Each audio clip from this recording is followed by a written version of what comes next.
what are some things that you had to get real scared? And you know us, we're very resourceful. I'm Black people very are very resourceful. Yeah, I could make something out of nothing quickly. I could make something. So what did that look like for you starting your brand? And which brands?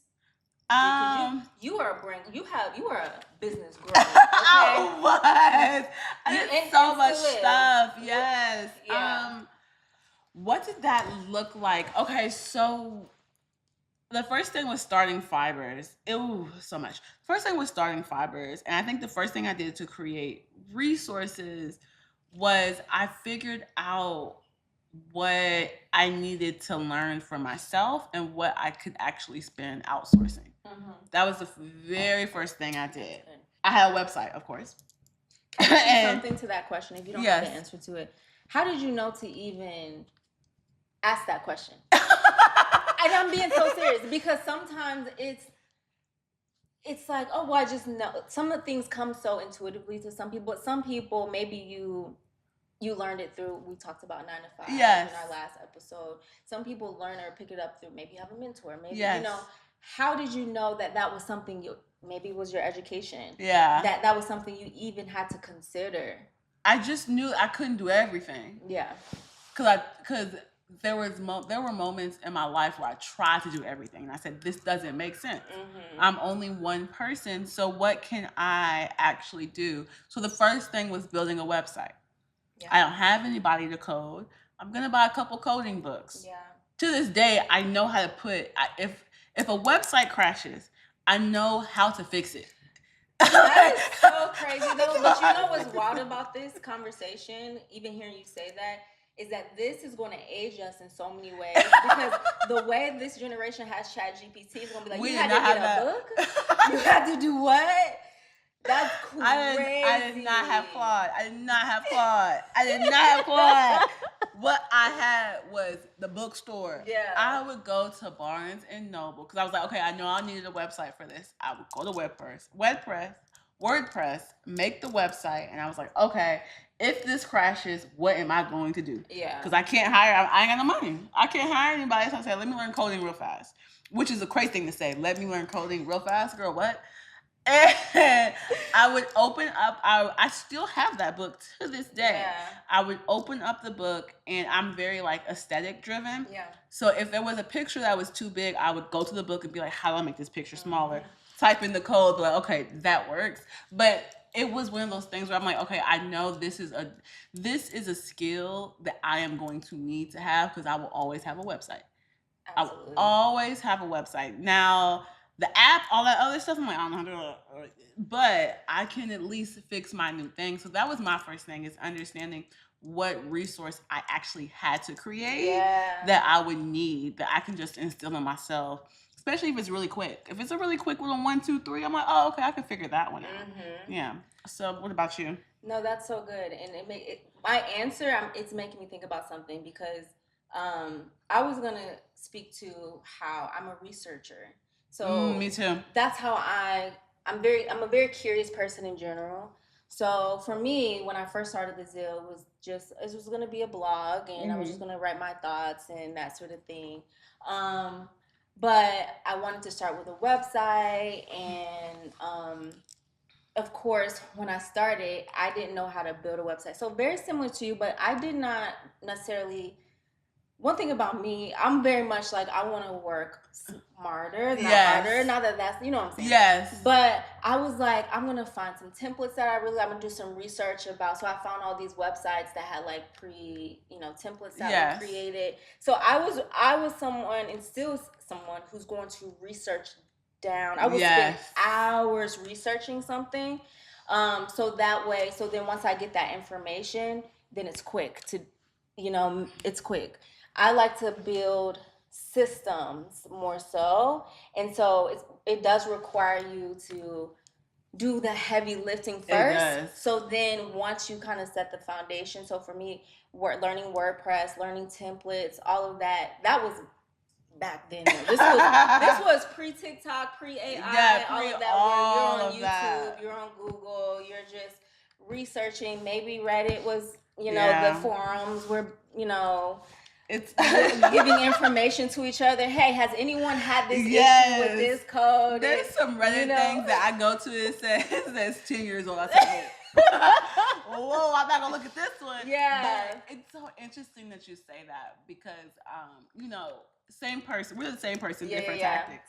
It reminds me of what I did to get into SCAD. And I had nothing. I started a blog for about 3 months. And I went heavy. I'm doing 3, okay. I thought this was 4 for a second. I went crazy for 3 months. Yes. I started a blog and I posted twice a day. And this is when I had a random mannequin. It would be my own clothes. And I would be like, outfit inspired by Channel Orange. Channel Orange? Hold on. Frank Ocean? Yes. And I did an outfit on, because I had a mannequin I bought a mannequin like at a thrift store. Yeah. Secondhand, but I was like, no, I really want to get into SCAD. And I didn't have a portfolio. Yeah. I had no portfolio. I had not taken a lick of an art class. I hadn't done anything. And I said, okay, I'm going to go purchase a quick little mannequin. Yeah. Purchase a mannequin. I started drawing on my own. I got some drawing, but I said, I gotta learn how to draw it fast. Oh my God. I started drawing quick little illustrations.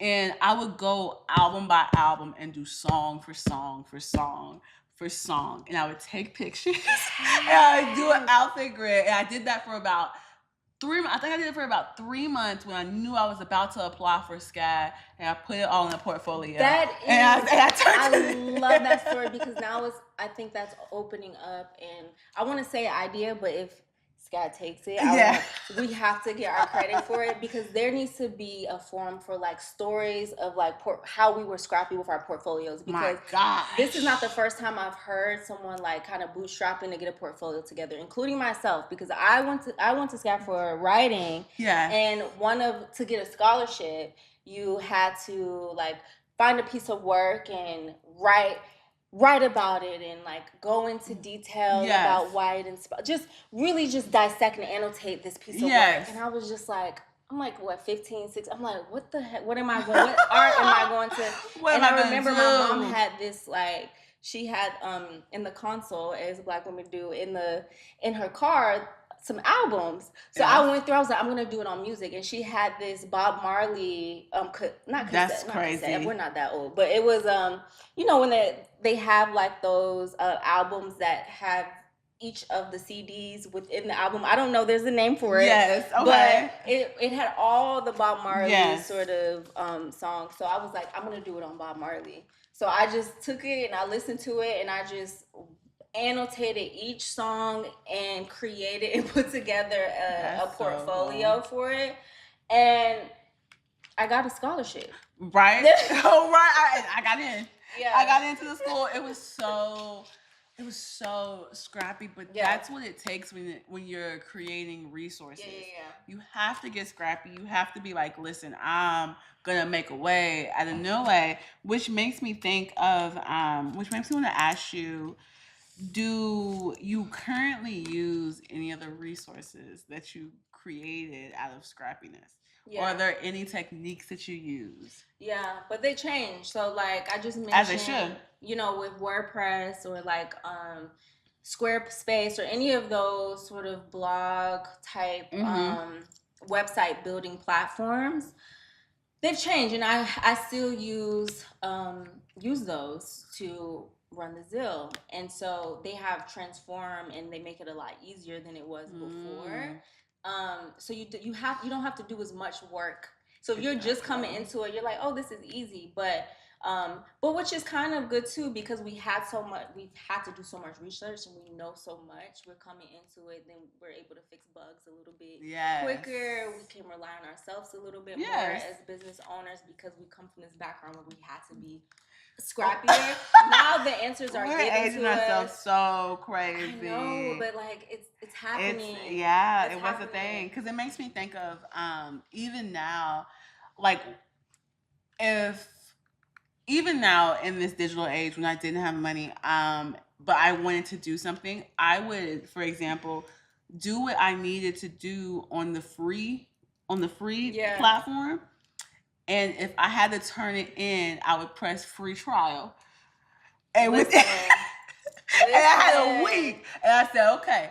So now all I have to do, I got 2 hours to plug everything into the best one, and then I'm sitting it. And you need to look at it because this is getting deleted. This guy is getting deleted in a little while. Right. But it's like doing things like that is when you have no resources. I think one of the resources that I utilized or techniques I utilized in the beginning that I still utilize now is my thought to execution is window is small. Mm-hmm. It's tiny. It is. And it's one of those things that I realized leveraging a 9 to 5.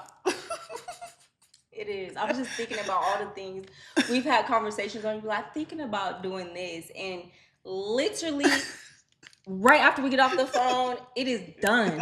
It is done. I'm like, it's small. That window's small. That window is so small, and it's small because I leveraging that 9 to 5. Going back to that conversation, I've worked for small brands, and I've worked for big, huge Fortune 500 companies. Yeah. And I see how long it takes to get things from start to finish. Yeah. And that's one thing about a small company that I have always admired. It does not take them that long. Yeah. They think it, they say it, and they do it. And it's something that it takes a bigger company so long, and I see them lose so much money over it. And I was like, oh, okay. If it's just about just getting the idea out there, getting it out of my brain, getting it out there, and from that standpoint, seeing if it's something that I need to hold on to and I need to take advantage of. But I think that's one of my scrappy techniques that I will always use to the end. It's because it's so vital. It's so vital just to get it out and stop thinking about it. Because that's another problem that a lot of people have is just the thought process of it, and you outthink and you do that. And I think we overthink what that looks like too, because being scrappy could be using a friend to to help you do something that they have a skill for. It could be going to networking events that are free and just showing up and meeting new people and seeing how you can exchange and trade skills. I used to print stuff off at the library. Yeah. Let me tell y'all one thing. The best resource you can have is your local library. That's true. Your local. The way it only takes 5 cents to print something. Yeah. And you get 10 copies free. I was like, oh, okay, perfect. I used to be using the internet. I stayed in the library. Listen. But I say stay in the library. And then I think another thing when you're creating your own resources that you made me think about, which I think is really maybe my footnote or my tip or whatever, is that to this day, I think which is a resource that a technique that I still use is I only work laterally. I do not.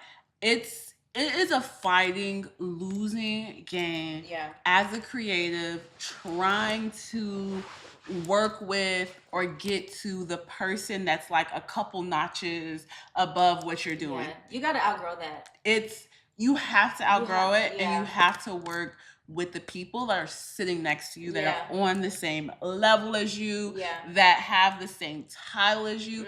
That's the person that you need to be BFFs with. That's the person.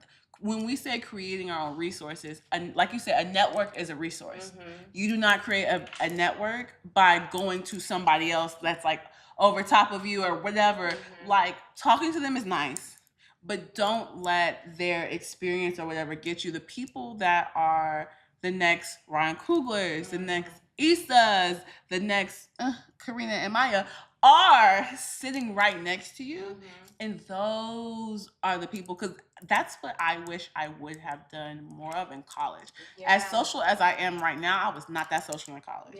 When I was at SCAD, I was not like that. And I'm like, oh, there's tools that I missed out on because I was so worried about the next level and the people in the next level that I didn't look at the person next to me.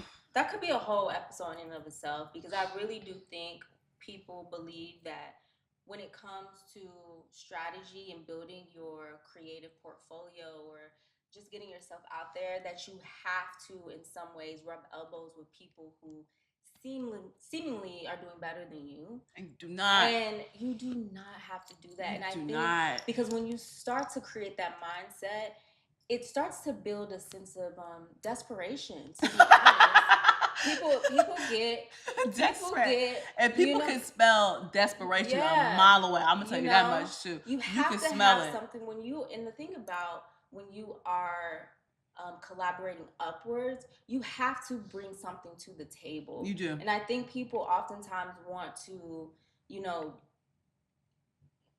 use opportunities or people to get things or get what they want out of a situation, but you need to analyze what your value is and what you bring. Exactly. And because that's what they're going to want to know and want to see. Mm-hmm. So just be resourceful and work with people, because at the end of the day, you are that person. You know what I mean? You are that person. You don't have to think of yourself in that way. That's a mindset shift I had to have too. Is like, I'm also talented. I also have people who are very talented that I work with and that I know that are friends and all of those things. And so we can work together and build things together. Exactly. And it's like, the hard thing with that when it comes to creating resources is the type of city that you live in. Yeah.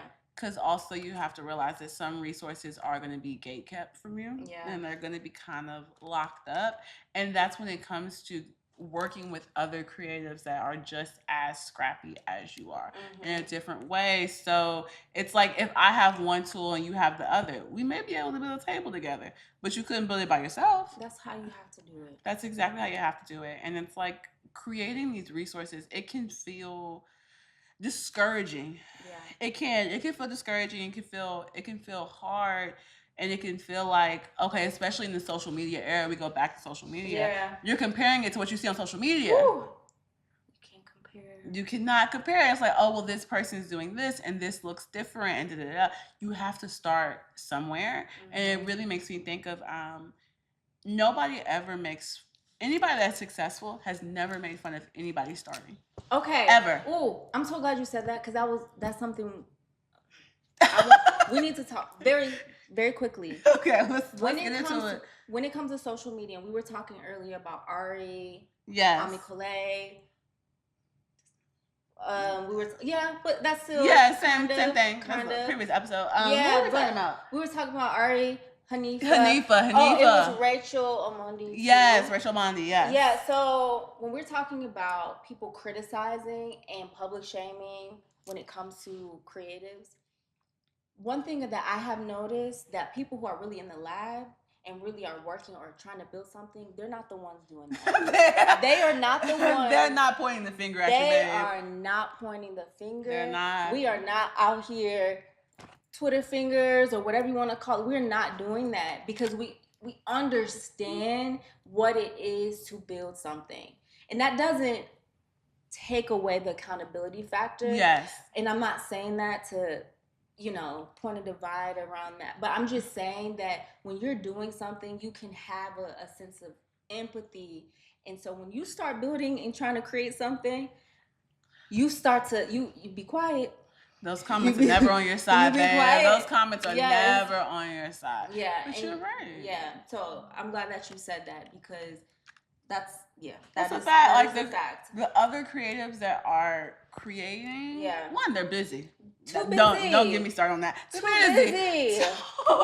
But two, they understand. Yeah. They understand. And you know what?